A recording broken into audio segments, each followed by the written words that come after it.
बिस्मिल्लाहिर्रहमानिर्रहीम। अस्सलामु अलैकुम। Welcome to our YouTube channel desert rose psychics.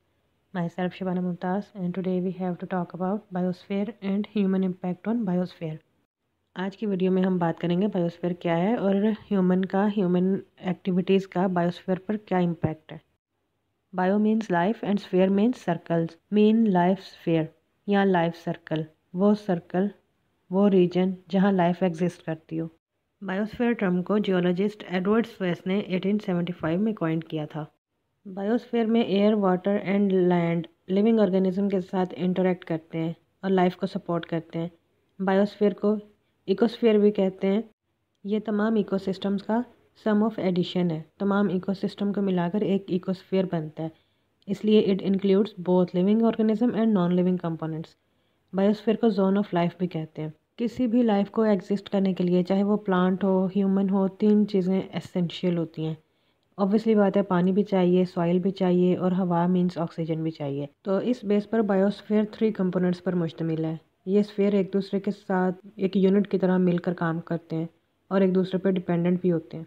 Biosphere के 3 कंपोनेंट्स कौन कौन से हैं? Hydrosphere, lithosphere and atmosphere.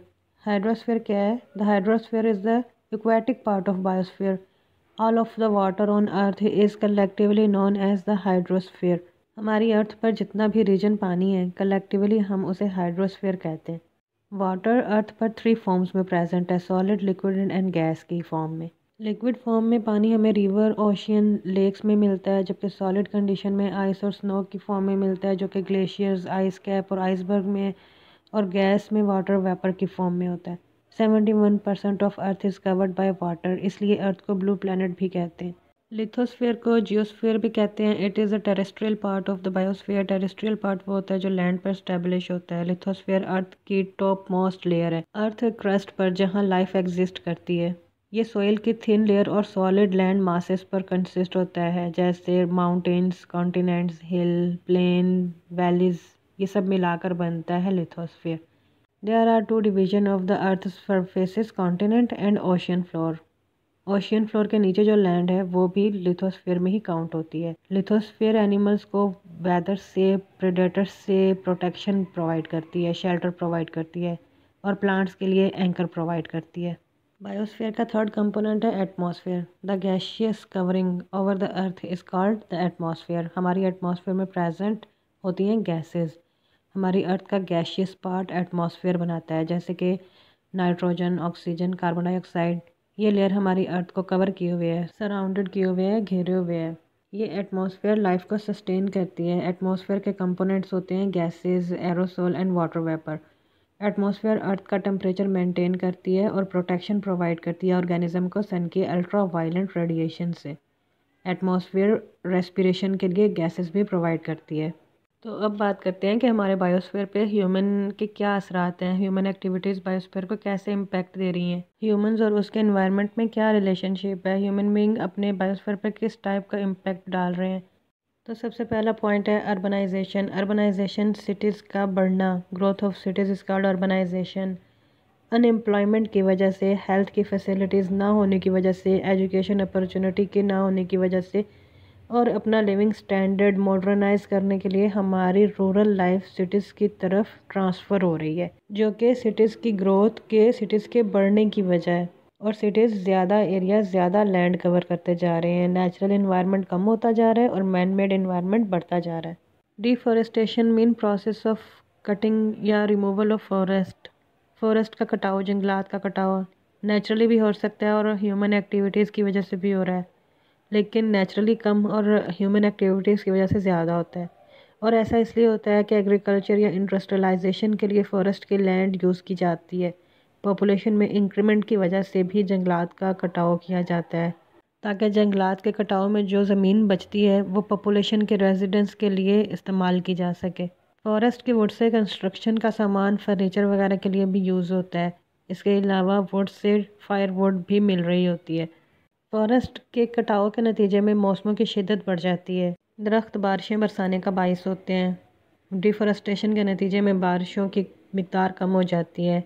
बारिशों की कमी से ड्रॉट की सूरत हाल पैदा हो जाती है। इन्वायरमेंट पोल्यूटेड हो जाता है, ऑक्सीजन में कमी हो जाती है। इसके अलावा अर्थ का टेम्परेचर भी इंक्रीज़ हो जाता है। डिफॉरेस्टेशन के रिजल्ट में जंगली हयात को भी नुकसान होता है।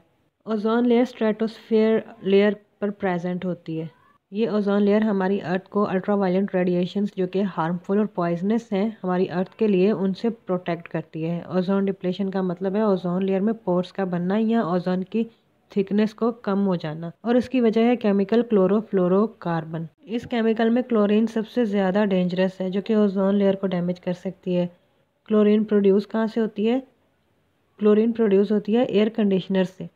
क्लोरीन की बढ़ती हुई मिकदार की वजह से ओजोन लेयर में पोर्स हो जाते हैं या ओजोन की लेयर थिन हो जाती है, जिससे अल्ट्रावायलेट रेडिएशंस इजीली हमारी अर्थ तक पहुंच जाती हैं जो कि हार्मफुल हैं। स्किन कैंसर कॉज करती हैं, टेम्परेचर इंक्रीज़ करती हैं।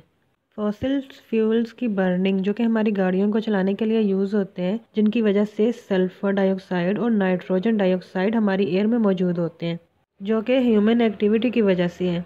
तो ये सल्फ़र डाइऑक्साइड और नाइट्रोजन डाइऑक्साइड बादलों में बारिश के वाटर वेपर के साथ कंबाइन होकर बनाएंगे सल्फ्यूरिक एसिड और नाइट्रस एसिड जो कि एसिड्स हैं। तो जो रेन होगी वो एसिड रेन होगी। एसिड रेन एक्वाटिक एनिमल को डैमेज करती है।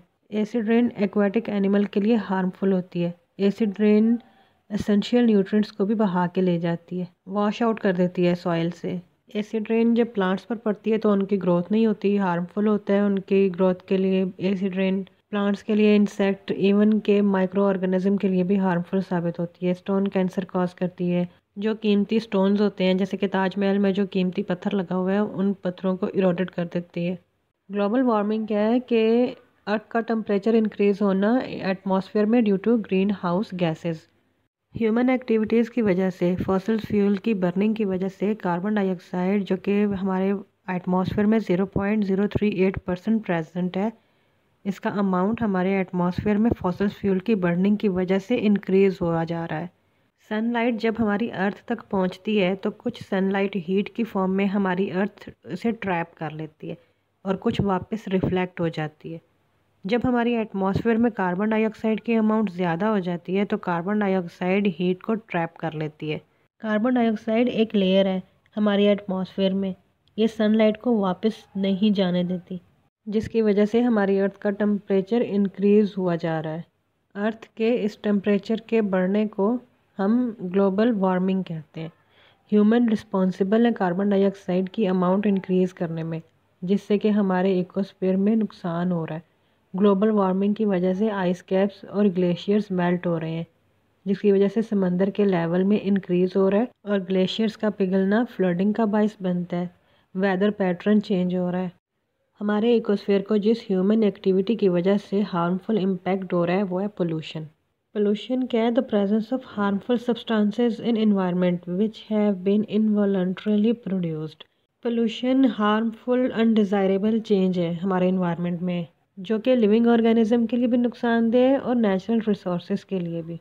और जो एजेंट्स पोल्यूशन के लिए रिस्पॉन्सिबल होते हैं उन्हें पोल्यूटेंट कहते हैं। इंडस्ट्रियल एफ्लुएंट्स और डोमेस्टिक एफ्लुएंट्स सोर्सेज हैं पोल्यूशन के लिए। इनमें ज़्यादा वजह ह्यूमन एक्टिविटीज़ हैं, जैसे कि फ्यूल्स की बर्निंग से पैदा होने वाला स्मोग एयर पोल्यूशन का बायस बनता है, और इंडस्ट्रीज़ से निकलने वाला केमिकल पोल्यूटेंट पोल्यूशन में इजाफा करता है, जिसकी वजह से हमारे बायोस्फीयर अफेक्टेड हो रहा है।